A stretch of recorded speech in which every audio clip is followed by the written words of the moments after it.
What is up, my Shadowverse soldiers, and welcome back to another Shadowverse Evolved video. Alright, and we are finally here with our Set 4 Ultimate Tier List video. Welcome, everyone. If you're new to this channel, welcome. We usually do every single deck under the sun. We don't just do the competitive decks like, Aggro Abyss, just all things like that. Just this topping decks. We do every single deck and we see if they're either valuable or they're just like good, or if they're really trash. And if you're new to the tier list video, we go by a little format here. We start off with tier 1, that's like the best tier possible, tier 1.5. This is one of those decks that, just kind of high rolly. They're definitely going to win. They can still really get their game plan off, but they still have to counterplay to other decks. Tier 2, it's pretty mid-tier, it's like, okay, it could perform well in the right hands. It's really in terms of a pilot diff. And then tier 3, where there's not a lot of success. Most of these decks really don't perform very well. They have a really good engine, they have a really good niche, but they can't get it off because they fall lower to the other decks in the other topper tiers. And then we have the bring this mess to locals, which means this deck should not come out of the sun, honestly. It should stay completely casual. If you take it to a current tournament, you might go X4, or you might actually catch a game if you get like a really good hand. So those are the tier lists there. And I also want to give a huge disclaimer before I get into it. This is definitely subjective. This is just what I've seen out of the decks performing. These decks sometimes can top, or sometimes these decks can really not do well at all. So it really depends on where you're at in skill level, and it depends on what the cards are in the engine. So let's go ahead and get into it. All right, so the first deck we're going to be talking about is just regular dragons. So dragons definitely got a huge buff this set because they got Sybil and other things that just help you ramp. Even though you're post the overflow state, there's still cards that really just help you by healing and whatnot. Dragon's Nest is also a card that you can just rock, helps you get some more hand draw. So I'm gonna put, OG Dragons in tier 1.5 just because Forte is still just a really strong card. Is this card gonna get touched? Probably not, but I think Forte carries Dragons so much because you hit them for more than a quarter of their HP, which is still crazy, and then she has Aura, so there's no interaction. So game plans that have non-interactive gameplay like that with cards this strong, I know obviously you're only gonna have 2 of it in your Evolve deck, but just seeing this card and seeing 2 of it, that's already 14 HP. And if your opponent's not healing, then, you're doing pretty good by hitting them for 14 through non-interaction. And then later on in the game, you're going to be hitting them with bigger boss monsters, either Ogori Cap or Genesis Dragon, things like that. So I'm going to put OG Dragons in tier 1.5. Alright, moving on into the next deck, we have Witch Academia. I'm definitely going to call this deck just Witch Academia because it's going to be using, the Greya, Anvil, Mysteria, Craig, just any way you can find any sort of witches and wizards. And this deck does not need to come out of locals yet. It does have beautiful arts, the ultra rare is nice, but this deck's line is just still really clunky. So we're just gonna keep it in this bring this mess to locals. If you differ, oh yeah, by the way, if you do not agree with anything in this list, please let me know down in the comments below if there's anything that I missed. I know Cosmo Fang that was in the last video wasn't left in here or wasn't put in here. I have yet to see Cosmo Fang be played or just seen at all. So if that deck actually performs pretty well and deserves to be in this list and, maybe put in to bring this mess to locals, I just haven't seen the deck played. But back into the Wizards. Wizards just takes too much to set up. You need one card to have the other card, and it's just a whole bunch of stuff to do, and it's not really good. All right, so moving on into the next deck, we have Aggro Abyss. Cerberus is going to be a representative for that. So Aggro Abyss is definitely one of those cards, just one of those decks that can really just, sweep face. Like, you get the perfect hand, you can high roll, you can definitely win off your opponent. But there's those chances when Aggro Abyss doesn't high roll. They get good 1-drops, they get, some good aggro cards, but they just can't finish your opponent. Yes, they got some upgrades in set 3. I believe that the card that, pings you for 1 and gives a follow the next follower you play +1/+1 is nice. But you gotta understand that this deck doesn't really have a good hand draw, and you don't really get to choose what you're getting off of the top of your deck. There's not really much you can do. You're just really top decking the whole game. So we're definitely gonna put Aggro Abyss in tier 2. That's how I believe this deck is gonna perform. Now, granted, I believe any deck that's playing aggro can definitely go under any deck. It's just fast.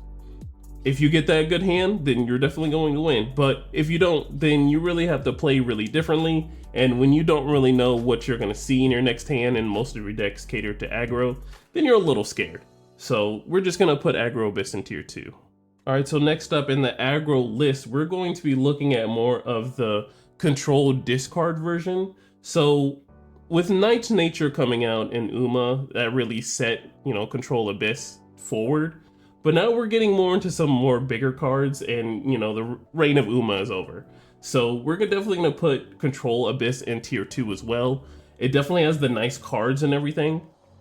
But when it comes to hand control, there aren't really that many good cards. I mean, we have the Olivia, we have the Azazel, we do have new Necrocharge things, which is nice and everything, but you still have to really cater to, picking your opponent's hand. And some decks really just have a huge hand size, like, with King Elephant being the way it is right now, that's a deck that definitely counters Control Abyss.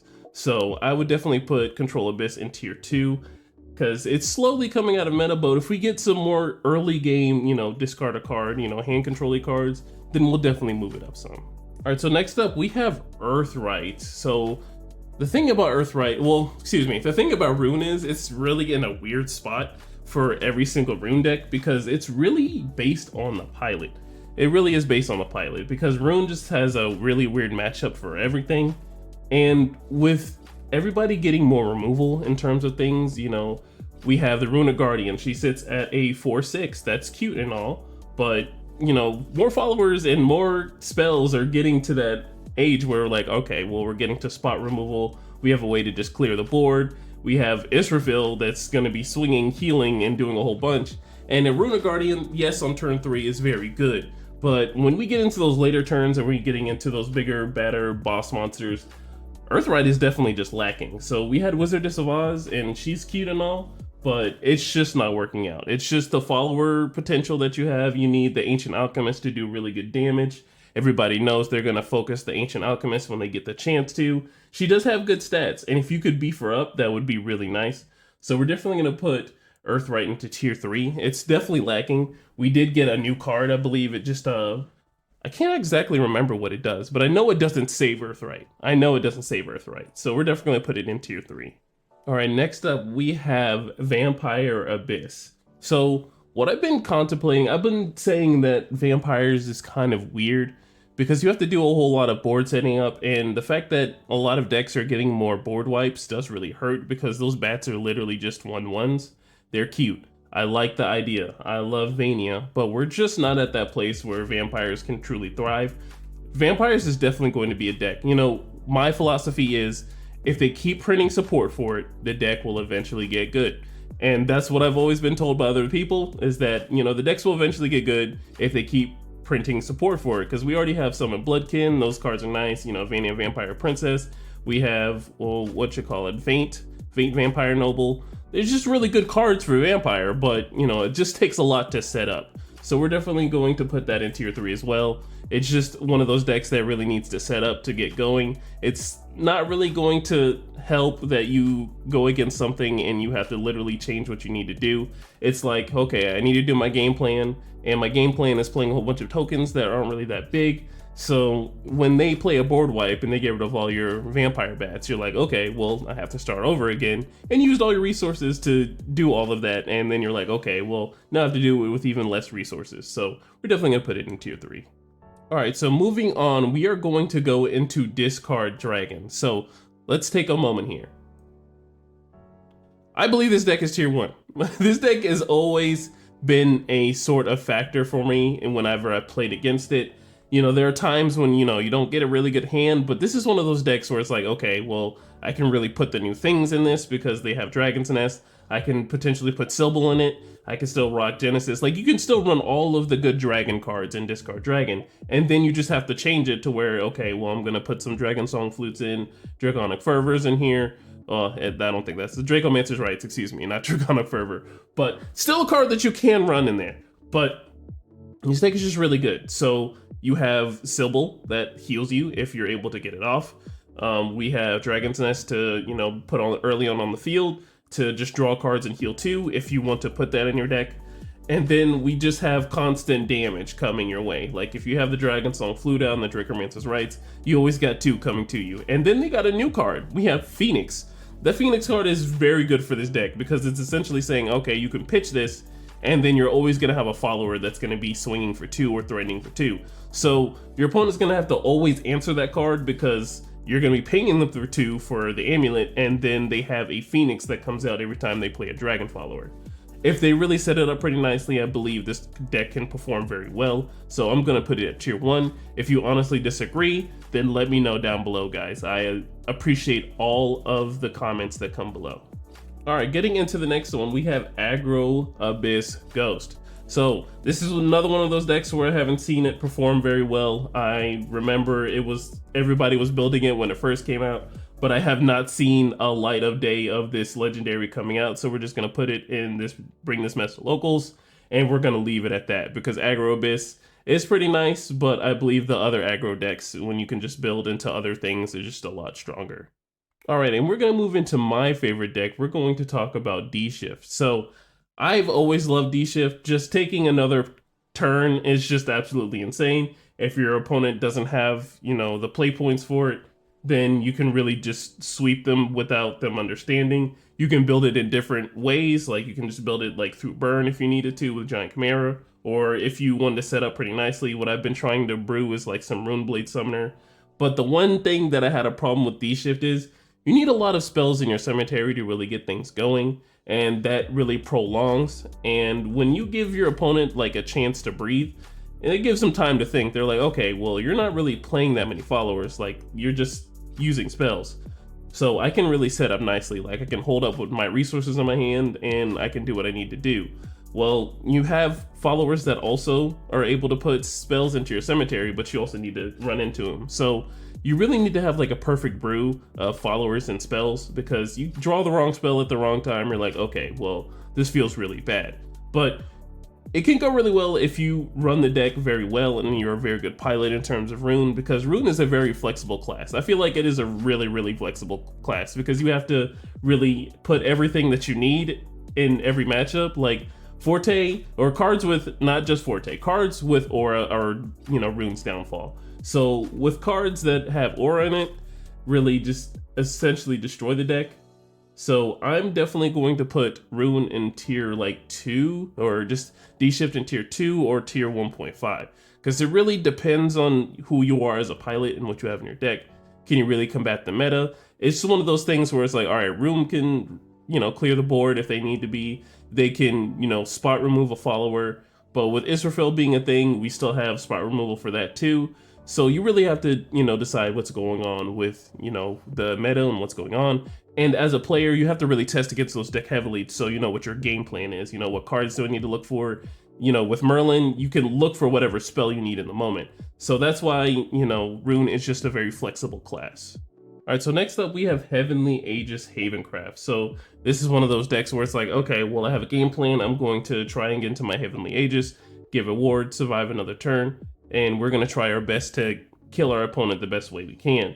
Well, the thing about Havencraft is it has some very good removal. I believe that this is the king/queen of removal decks. So just a card that straight up says destroy everything on the field, well, minus amulets and stuff like that. But the fact that you can run these really big cards and Statue Seraph is the thing, you can really rock that stuff now. But just in this day and age where, aggro decks and decks that, have a really good mid game are very strong, if you don't have that, Themis Decree on 5 and your opponent has a full board, well, if you don't have the John d'Arc, then you're really feeling sorry.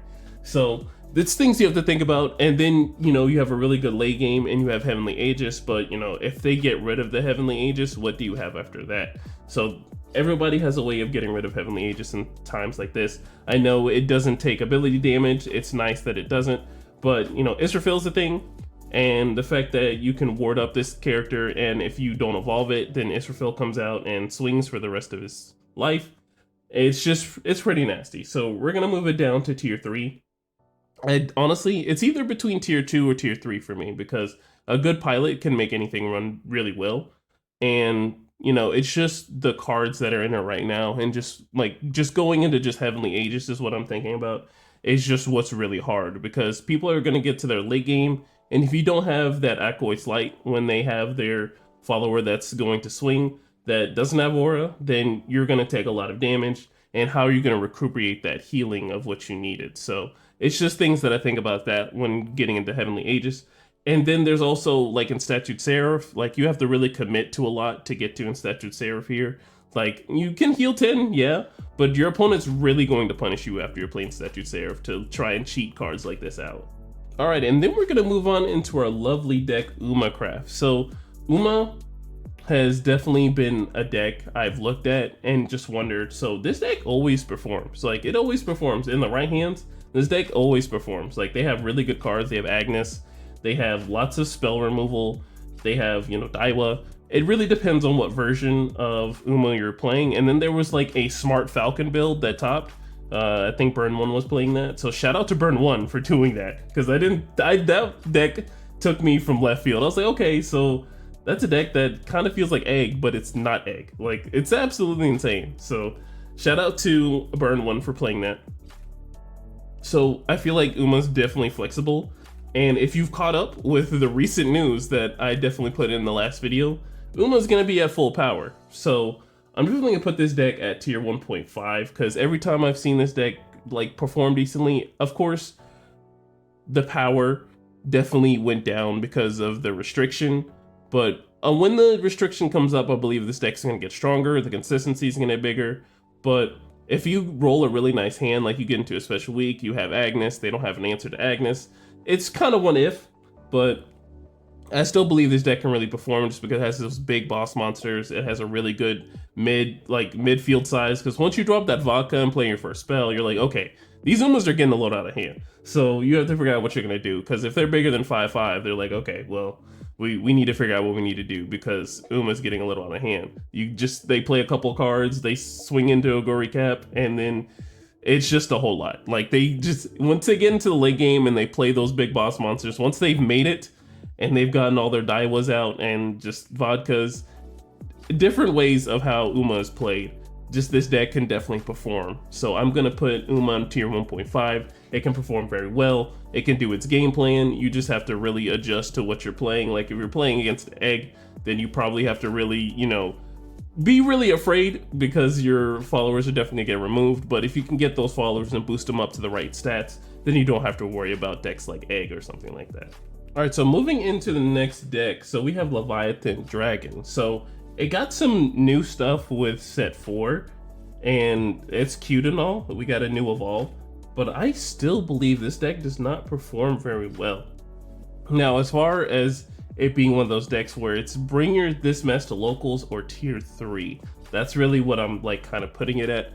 And just because it's dragons and it can still do dragons things, I'm gonna put it at tier 3.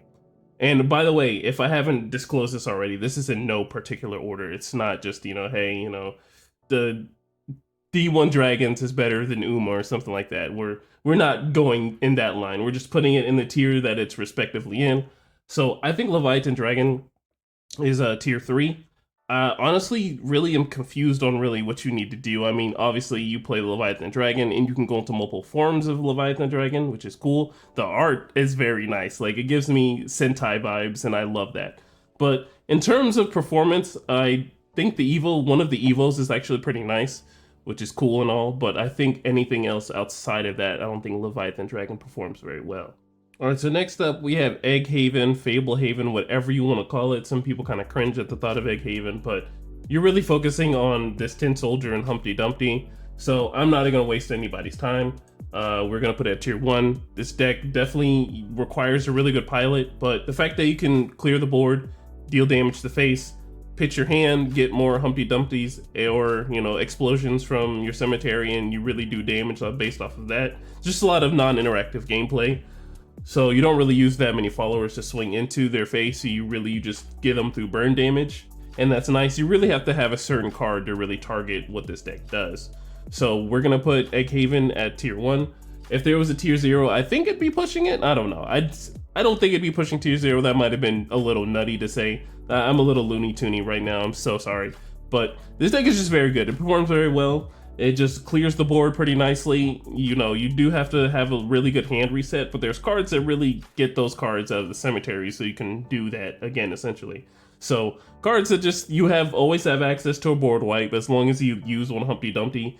And then they have Andromeda now, so you don't have to clear your board anymore. So you clear your opponent's board, you keep your board, and now they have to find an answer to get rid of your board. So I feel like it's pretty nice. So I definitely believe that Egghaven got a, like, buff. If anything, Andromeda was like a huge buff for it. And I thought Andromeda was like a spell, but Andromeda is a follower too. So they play a 1-cost follower that's going to swing at you next turn. And if you don't have the answer, then you're going to take a lot of damage next turn. All right, so next up we have Spell Chain Rune. So this is just funny things with Spell Chain.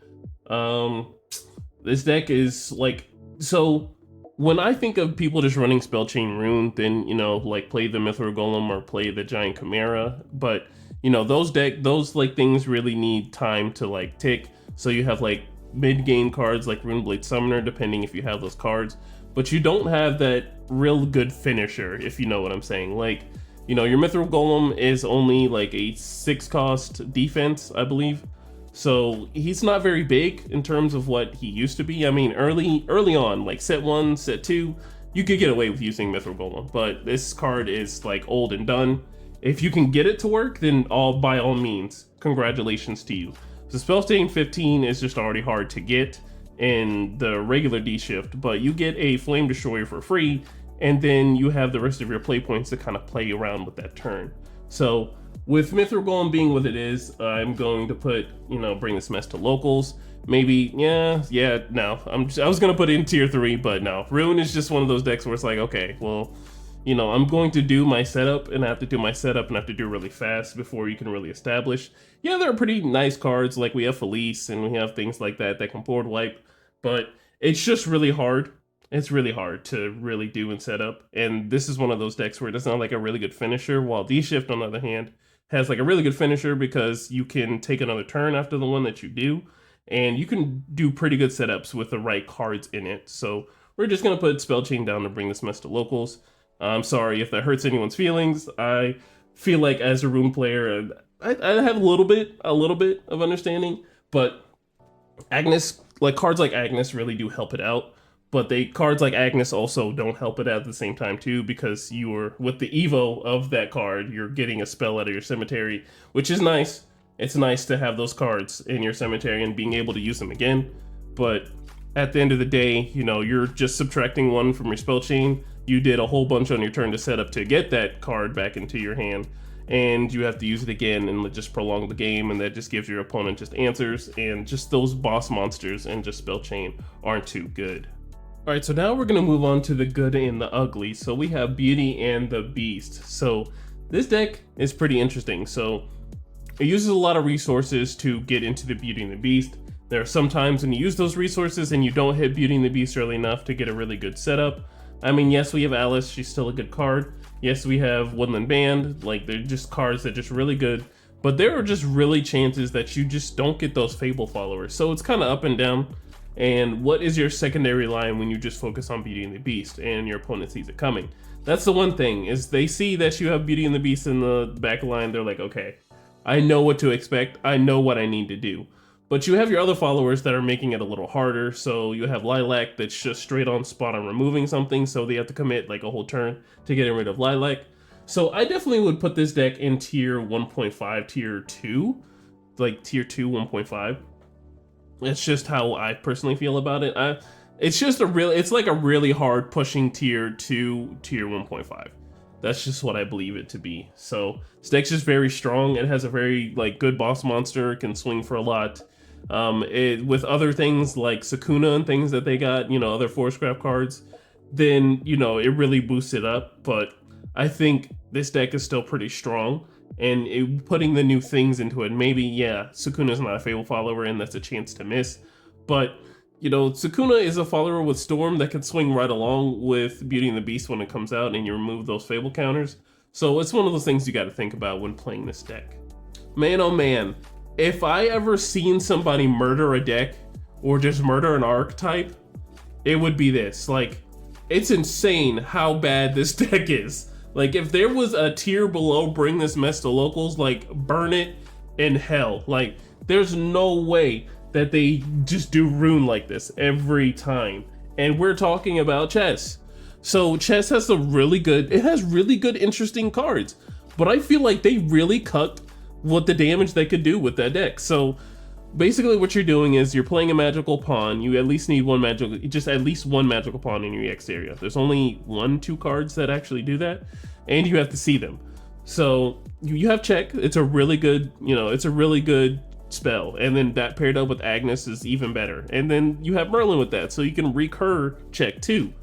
So it's things like that, and you're like, okay, well, this deck is actually pretty interesting. And then you get into the other followers, and you're just like, okay, these chess followers are kind of bad. They're kind of really bad. So if there was ever a tier below bring this mess to locals, like, I just do not know how you have success with this deck. Now, like I said, in the comments below, if you disagree with this, if you have a crazy chess concoction that can beat decks like Fable Haven, Discard Dragon, any of the decks above this, then let me know. Personally, let me know, because I feel like the Magical Knight really got cooked. Like, the one thing they should have given Storm was that Knight, so you can set up a really good turn with the King and play the Magical Knight, get +1/+1 for everybody that comes onto the field afterwards, and then be able to swing. That's what should have happened, but no, he has to sit on the field for a turn and be the same defense that he is, and then your opponent plays a board wipe, and you're like, oh my gosh, so I did all of this for nothing. So I played it personally, and I'm just like, what the hell does this deck do? Does this get any better as a deck? So I'm just thinking, this is just one of the worser decks in terms of rune. It's definitely something to give your friend to get them to start the game. They're like, okay, well, this deck is very good. Let's see what I can build into next. That's what I feel like, chess is. It's one of those cheap decks where it's like, hey, let me get my friend interested into the game. There's other decks out there, I'm going to let you know that, but this is probably the worst deck, and I'll probably play a starter deck, and I'm probably going to win. But, who knows? Like, with maybe a starter deck, you might not have as good luck. But yeah, this deck is just absolutely bad. And if you think otherwise, then let me know down below, and please defend yourself very well, because I will sit here and have a Google Docs presentation on why this deck got cucked the way that it did. Alright, well, moving outside of chess being what terrible trash it is, we have Silverbolt. So Silverbolt probably kind of fizzled out because we have King Elephant now, and King Elephant is just a way better card because, you have your hand full and you don't need to essentially do everything that you need to do, but combo Forest still is pretty good. So I would definitely put Silverbolt in tier 2. I would personally put it in tier 2 because you're just going to have a huge hand and you're going to be doing regular Forest things. The only times you really have to commit to having like less than you need to is when you go for a Crystallia play, if you even run that in your deck, because now we have Cassiopeia, which matters to the amount of cards you have in your hand in the EX area. So really how you build Forestcraft, which is another one of those flexible decks, really matters. So I think Silverbolt is like tier 2. It really depends on what you draw in your game. We still have Ancient Elf, you still have Crystallia, just things, regular Forestcraft things you can run. You just definitely need to have enough cards in your hand to like shotgun them for the rest of their life after you've been doing Forestcraft things. So I definitely put Silverbolt in tier 2. Alright, so next we're getting into our very own Leonitis. So Sparta, this is Sparta. So mid-range sword is still pretty nice just because you can always get a 1-for-1. Now, is it better than our brother in Hero Sword? Very much not so, because the deck is just so fast and can just get a lot of value. But the thing about mid-range sword and Hero Sword is that you have really a fallback. Like, I can run 3 of the cards to search for something. I can play that card and get another card back into my hand. I'm gonna have like a hand size the rest of the game. It might be 3 or 4 cards in hand, but I'm going to have a Swordcraft follower that's going to at least make you use a spell or swing into it. I'm just gonna have some sort of value in getting a 1-for-1. So having like some sort of cantrips in your deck is just pretty nice. And then, your cantrips can just swing for some damage is also nice too. So I'm definitely going to put it maybe in tier 1.5, tier 2. I'm going to put it in tier 2 just because there's just not many reasons, but many players putting it out there because there's just better options. So I definitely put in a tier 2 because Leonitis really is your big boss monster card. You get the Leonitis resolve, but it does have an answer to it. If you're able to get rid of that amulet, that deck really does crumble. They have to do Leonitis again. And if they have another Leonitis Evo, they really have to just set up for another Leonitis and commit that turn to it. And that's when you can really capitalize, is when they go for the Leonitis, and then you take care of that amulet in the same turn you get rid of the Leonitis. It feels really bad for the sword player. Alright, and the next deck we're going to talk about is Fairy Token Spam. So, the thing about fairies is they sit in your EX area, they hit the gym, they're sitting there continuously hitting the gym with Blessed Fairy Dancer, and I think we have a new card, Spring Bringing Protection, or there was another card that was in set 3 that helped with Fairy Token Spam that gave a rush outside of Titiana's Sanctuary, and that's cool and all, but this deck still isn't where it needs to be. Like, if there's a way to play your fairies and then ping your opponent for 1, and then they get another +1/+1 on field whenever you play the fairy token. Now that's when I'm a little interested. I'm like, okay, so that's pretty good. So the fairies can actually hang, they can, you know, stick around, the board wipe won't essentially get rid of your plan. So we're definitely gonna put it at tier 3. It's definitely getting upgrades, so what I said earlier, if they keep printing support for it, it'll eventually get good. So I believe the last time we had it in our last tier list was Bring This Mess to Locals. I think this deck can perform if it gets the right support for it. It just needs a little more to get there. So we're gonna put Fairy Token Spam in tier 3. And here we go. We have Hero Sword. We're finally here to talk about it. So I've seen it in every topping list. We don't need to sit here and fool anyone.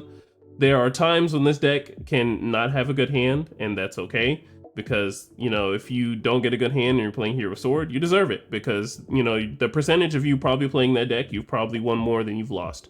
So, if you have the correct build for it, you're definitely going to have really good success with Hero Sword. Every time you play Heroic Entry, you're going to have some really good... You're going to hit a follower. Like, that's the thing. When you play Heroic Entry, you're not going to miss. Because if you miss, then you built your deck wrong. So, think about that.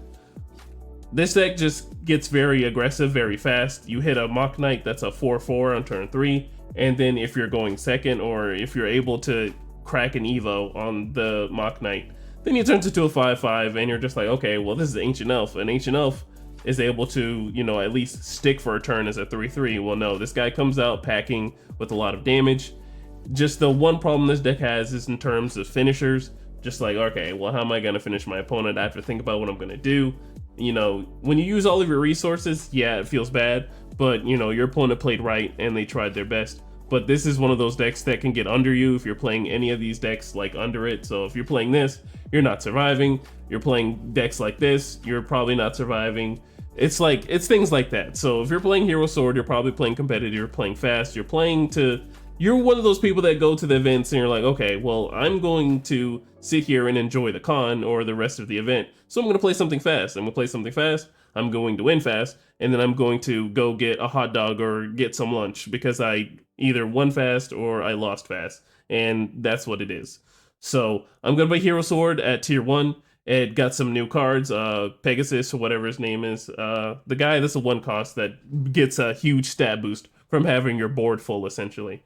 So I think, you know, Hero Sword is going to be in a good spot all the time, because as long as there's a 1-cost follower in the new set, I believe this deck's going to get better, or, you know, things like that. And then there's just a secondary route that you can go with Mars, and there are a lot of officer followers if you think about it in Hero Sword.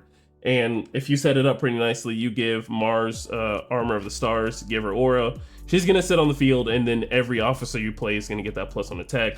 You play Heroic Entry, you get Mock Knight, he gets that +1/+1, and then he gets that other plus and has Storm from Mars. Well, not the Storm from Mars, but the Storm from Heroic Entry. It's just, it becomes a lot if you do the setup for it, and you can get some really good stats and some good lines if you play it correctly. Alright, so next we're going to talk about Jabberwock. So, we were talking about the decks as themselves, like, you know, Jabberwock as a deck itself. But I don't think Jabberwock is too bad. It's not like, you know, Bring This Mess to Locals. It's not bad, don't get me wrong. Like, you can hit some really good, if you like build your deck correctly, and especially as dragons, you don't like draw a crazy amount. But if you hit the right thing on Jabberwock, you can essentially win the game. Like, there are times where, you know, you play Jabberwock and you sacrifice a Forte, and then you get another Forte or something even bigger than that. So it's just things like that where it's like, okay, well, you know, play Jabberwock, I get rid of something. It does only happen once, you know, womp womp, that does feel bad to get rid of a follower that's pretty good. But you're looking for something even bigger. So I'm gonna put Jabberwock in tier 2. Jabberwock is a deck. Definitely is tier 2. But if you insert, like, people have just been thinking of, okay, let me put Jabberwock in this deck and see what I can do. Well, Jabberwock as a card, tier 1 or tier 1.5. Jabberwock as a deck, tier 2. How about that? I think that's something I could really get behind. All right, so you've been patient and you've been hearing me yap about all these other decks. You know, you're a very patient person. If I were to ever do a video of, you know, what your deck says about you, you're a very patient person and you're glad to just be at the party. So we're going to talk about angels, fallen angels to be exact. So you mean to tell me you guard Dark Angel Olivia's and Lucifer's? Well, Lucifer's aren't really like the money cards for the deck. We're talking about Dark Angel Olivia. So you mean to tell me you guard Dark Angel Olivia to try or at least attempt to rock angels. So we're just gonna go ahead and put it here, bring this to locals. The one thing that I believe that this deck has a problem with is just having an identity crisis. So all the angel followers are neutral cards. There are some cute cards that, you know, also help getting cards into the cemetery, like probably Abyss. I think Abyss is like the best like deck to run angels, because, you know, you just have the Necro charge and you get those angels into the cemetery, so you can get Angel of the Chaos off easier. And then if you have Angel of the Chaos in your cemetery, you know, you always have Death's Breath to fall back on. But you can really essentially build this pretty nicely with Dark Angel Olivia. So I would definitely say that this is definitely a tier, just bring this mess to locals. This deck doesn't really have any big success. Their big boss monster steals their monster, which you have to, you know, set up pretty like a lot just to do that. So we're gonna just put it in and bring this mess to locals. But if you are a Fallen Angels player, then huge shout out to you because you're still playing, and I absolutely love playing against people like you. All right, so we're going to talk about Alana's Prayer. So Heal Haven got some pretty interesting things. They got the amulet line, but when you're rocking the amulet line, you're not really rocking that many followers. So we're definitely going to put Alana's and bring this mess to locals, because it's just one of those decks where, like, you know, if my followers are healing, why don't I just play the Heal Haven deck and have more success with it? So we're just gonna leave it at that. Alana might eventually get the treatment she deserves. It's a beautiful card with a pretty nice ability, but, you know, just having your followers heal and then everyone getting +1/+1 to just get removed, it's just so kind of, it's like so niche. It's like, okay, well, all right, so let's start talking about Stormhaven. So this was a deck I kind of slept on personally. It wasn't anything that I was thinking too much about, but this isn't one of those Storm decks that is like, okay, I've only got low body followers. No, you can play low body followers, and then you can get into those bigger high body followers, because this deck also targets Storm and Ward. So those are, one of them isn't really speaking Havencraft, but the Ward kind of speaks Havencraft. So you can really essentially play a lot of good cards in it. So I would put Stormhaven in tier 2. It has a really good aggressive line. They have to answer your early game followers, and if you get into the late game, you can build it with some late game in it. Now, you're definitely going to have like a huge mixed match of a hand, of course, but if you draw the right cards, which, you know, with tier 2 decks, I feel like if you draw the right cards, you can have some really good success with it. So I'd put Stormhaven either in that or tier 3. Either tier 3, it's really, I'm really on the fence about it, because like you can really build it pretty nicely for like an all-round game. Have some really good early game, some pretty good mid game, and then you have like a couple, like maybe 1 or 2 cards that are late game, and we're just looking at Heavenly Aegis, which you could potentially run as maybe just probably a one of. But this deck is just very flexible in what you can do, and then you have that early aggression to just keep your opponents like guard. And, you know, like, hey, I have to focus on these early game followers. Well, no, now I have mid game followers you have to worry about. And okay, we got to the late game. Okay, we have Heavenly Aegis to worry about. So it's one of those things where it's like, okay, well, this deck got out of hand pretty quick. I don't know what happened. How do you have cards in your hand and you're playing so aggressively? Well, things like that with Havencraft. So it's definitely one interesting deck to say for sure. But after seeing like the last list that topped at the BSF, then this is one of those decks where it's like, okay, what the hell does this deck do? I'm surprised that this deck is even here. So Stormhaven just has the potential to just be an all-rounder, just depending on how you build it. So that's why we're going to put it in tier 2. All right, so quick edit. I forgot about Princess Juliet and Romeo. I forgot that was a sword deck that's definitely on the up and coming, so I put it there at the end. So we'll definitely talk about it when we get to it. But next up, we're going to be talking about the heal amulet deck. So this is the only deck that I feel like can actually run in Statute Seraph, because you can heal off of playing it, and there's only one way. You don't have to spend 6 to get this, and also play a follower as well.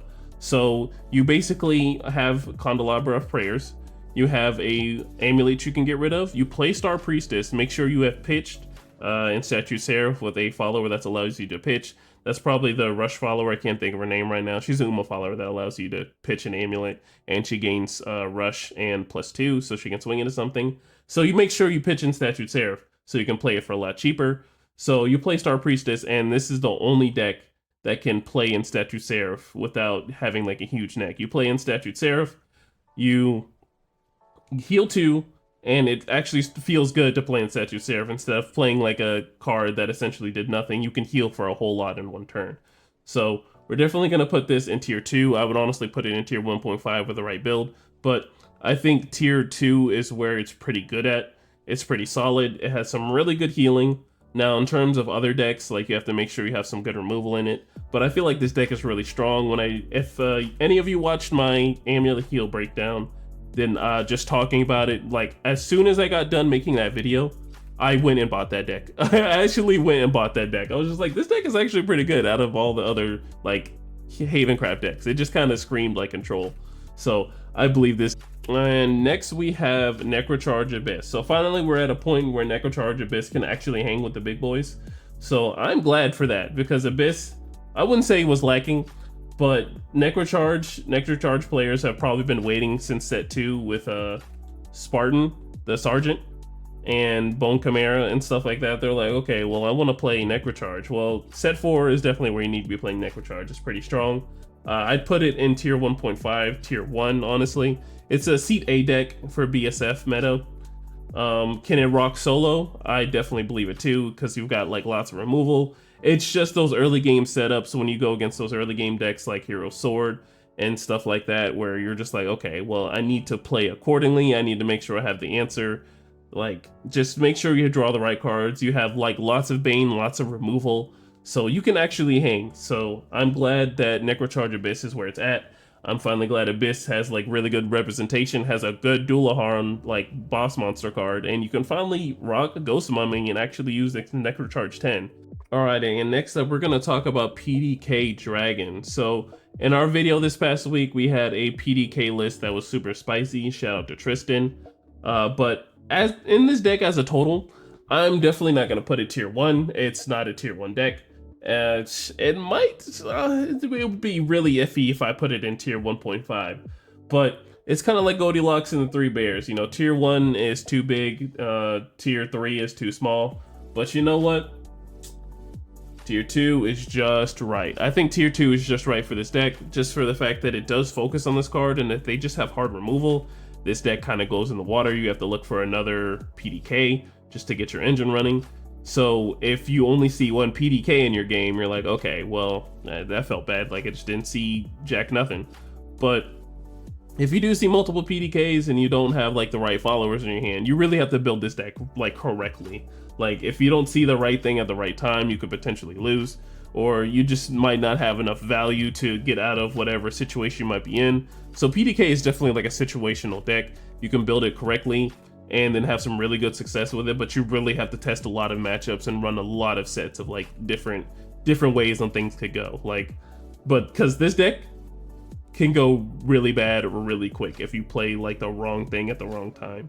So we're gonna put PDK at tier 2, and like I said, I'm gonna say it a million times, probably a million times more, if you disagree. All right, so next up we have Roundtable / Arthurian. When thinking about putting Gawain in here, I was just like, okay, so like, what does this deck really do? Like people in the Round Table or Arthurian, it was kind of interesting. I tried to look at the followers before doing this, and I was just like, I don't, this deck isn't real. Like, this deck isn't real. I don't want to put it and bring this mess to locals. Like, I honestly, hold on. Let's see. Let's add a row below. So This is one of those decks that just needs new support. Needs more support. We're gonna add that. So that's where we're at with that. So I believe Arthurians need some more support. They just got here. They just got in the door. They just got their foot in the door. They essentially can't hang with the big boys in tier 1. The people in Bring This Mess to Locals has like a stat line and, you know, has a ways to go. But I believe, you know, Round Table and Round Table Sword, I don't think they have like ways to hang yet. Unless that's Princess Romeo and, you know, Juliet, which I'm not sure what that deck entirely does in its full-on form yet. But I've seen good list and some, you know, good results from it. So I think we definitely needed to make a new section for decks like this that just needs more support to even bring this to locals. It's just like, okay, well, what brew can I bring up with this? And you're bringing like cards from like set 1, set 2 to really bring this card together or bring this deck together. And you only have like maybe like 4 or 5 like Arthurian / round table cards. So this is one of those decks that needs some more support before we can really enlist it into anything. Alright, so next up we're moving on into another rune deck that I am very much in love with. I absolutely love this card playing the CCG. It definitely does a different ability than what it does, but the fact that it's game ending is pretty good. So would I put it in tier 1? No, definitely not. It's not one of those decks that has super good success like that, but I would push it really hard into tier 1.5 if there just wasn't a chance that you break and you have to like see the right cards at the right moment. And you have to make sure you run 3 giant chimeras, because if you mill one at the wrong time, or if you see one in your hand, you're gonna feel really bad about it, because there's only one way to put a card to the bottom of your deck, and you have to make sure you run those cards just to make sure that they're there. And then you have Merlin that also shuffles your deck, so that, you know, puts a huge randomizer on things. So you have to really play the deck really correctly. And when I have to start breaking things like that, you have to assume what the deck's going to be in. We're gonna put it in tier 2. I would definitely put it in tier 1.5 because of the fact that you go into that Daria and you can really just like finish someone off. Like you can pause. You can definitely hit them for 30, which definitely can happen. But like the fact that you have to do a lot of setting up to do, and you have to make sure you're also setting up and you're also doing things to your opponent and making sure you're disrupting them so they don't like kill you. So I'm definitely gonna put Giant Chimera in tier 2 just for the fact that it has like a really good matchup into a lot of things. So you just have to make sure you play Giant Chimera. If you have one in your hand, you clear the board because you're just gonna have spell chain 10 if you just do enough milling. But then there's also chances that you mill Giant Chimera, which is definitely a bad game. But, you know, those are all situational things that can happen. So I would definitely put it closer to tier 1.5 than, you know, just bottom of tier 2. So it would definitely like be pushing tier 1.5 just because it has like a really non-interactive gameplay of, yeah, I'm not going to play followers, but I'm going with followers that are going to mill my deck that goes into my cemetery, and then all of my followers are going to go into my spell chain count. All right, so I cannot stop making enough elephant puns whenever I get to this deck. So let's finally diagnose and address the elephant in the room, the king elephant. So this deck is very strong. This deck is very strong, but it takes a lot. It doesn't take a lot per se to set up, because you have lots of good aggressive combo 3 lines. So I would definitely see it's between tier 1 and tier 1.5. So it's not one of those game plans where it's like, okay, well, you know, I just got swept by King Elephant. There was nothing I can do. It's just, you know, you're doing a whole bunch of setup.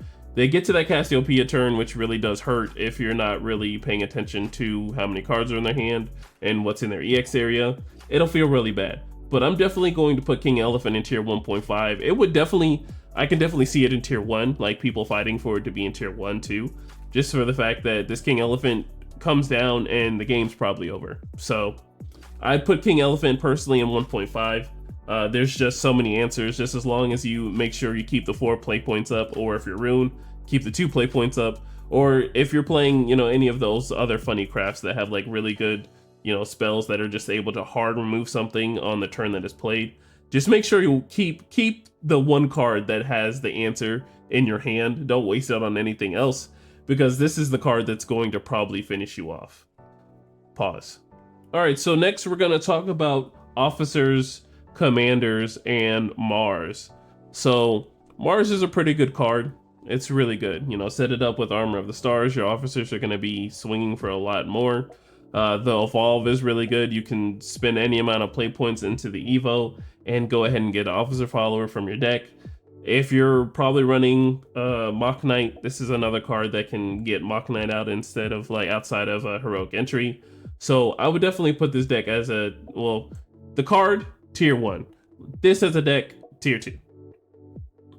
It just has a lot of sword play lines.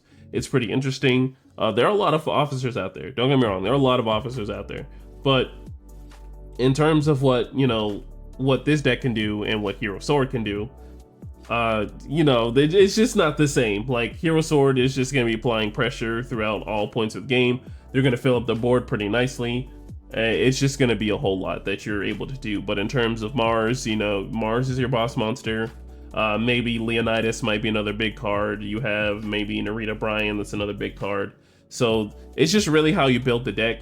But I don't see it being like anywhere close to how Heroic Sword is, just being in terms of being greatness. So I definitely put this deck in tier 2 because there's lots of officer followers, excuse me, to choose from. But it's one of those decks where it's like, yeah, this takes a lot to set up, and if I don't see the right thing at the right time, then, you know, there's not really much I can do. Yes, there is a new spell card for Swordcraft, which is cool, but it's not like it saves the deck or anything. All right, and we're here with our last deck. So we have Princess Juliet and we have our Prince Romeo. So I really did not, like, I thought this deck was going to be tier 3 because you have to like do a lot of setup, but I forgot that these guys become a lot cheaper once you play the other one. So Romeo is a ward, he's a 3 cost, and then Juliet is Storm, or it's vice versa. I'm pretty sure I had the right the first time. But I thought this deck was going to be like a tier 3 because, like, you know, a card that needs another card to be on the field when it's played just kind of seems but it's not. It's like regular sword things, and then you just have this on top of it. Like, you have a cheaper follower to come out. So I definitely put this deck in tier 2 as well. Probably tier 2, tier 1.5. It's a very interesting deck. I love cards that have waifus in them. Like, I feel like the design for Princess Juliet is just amazing. Actually, you know what? We'll give it some slack. We don't have a single sword deck in 1.5, so I'm gonna put it in 1.5 just because it has some really good success. In terms of like what it does as a total, like, I know you have Sea Queen of Tahime like doing a lot of carrying. You have Princess Juliet, like Romeo. Just those 2 cards are pretty nice in itself. And then you just have Sword as a package next to it too. So I think it has some like really good like early game, mid game, late game cards, because, you know, Swordcraft has all those really good cards. We have Leonitis, we have Nerita Bryan, and then in your mid game you can go for Princess Juliet and then Romeo, and then in the early game you can play those early game Swordcraft followers. So things like that. So I definitely give it tier 1.5. I think it has the potential to be super cantrippy, and just the mid game is just really strong because, you know, you do have Floral Fencer to spam the board out. People who have a hard time getting rid of, you know, the Floral Fencer turn are going to struggle. And then you, in that very next turn, you just go into Romeo and Juliet, and it's like, okay, well, and all right, everybody, that is the decks as a total. We actually got through it. I've been putting this tier list off for a very long time because I don't know, I just feel like I was gonna get butchered for giving my opinion. But, you know, as a content creator, I really have to just, you know, just say gung-ho and say Sasageyo and just go forward, charge forward, and just go ahead and do it. I know I'm doing it like the latest out of everybody, and I'm sorry, but I want to look at all the decks as a total. I love every single deck and every one that plays. I feel like as a content creator, I take the most L's if anybody knows. I love to lose, but I love to also have fun. So that's what the game's about, is having fun. Now, being a competitive player, it's not really about having fun, it's more about winning. But, you know, it's all about having fun and playing whatever decks you love, and that's the one thing we should just appreciate as a card game, is playing your favorite decks. Just don't forget to have fun, guys. That's what we always do. I remember playing Dragon Ball. Sorry to get into story time, but I remember playing Dragon Ball and absolutely hating my life because I was like, all right, I'm playing like the meta deck, and I'm not really having fun because this game was pretty toxic. The game was pretty toxic, I'm not gonna lie. But you know, Shadowverse is a, you know, new breath of fresh air for me. I absolutely love this game. I love the community I've made. I love the community as a whole. I love everybody who's associated with me. You guys are awesome. Thank you for being here. All right, guys, make sure you're safe in whatever you do tonight and safe whatever you do for the rest of the year. I will see you guys in the next one. Bye.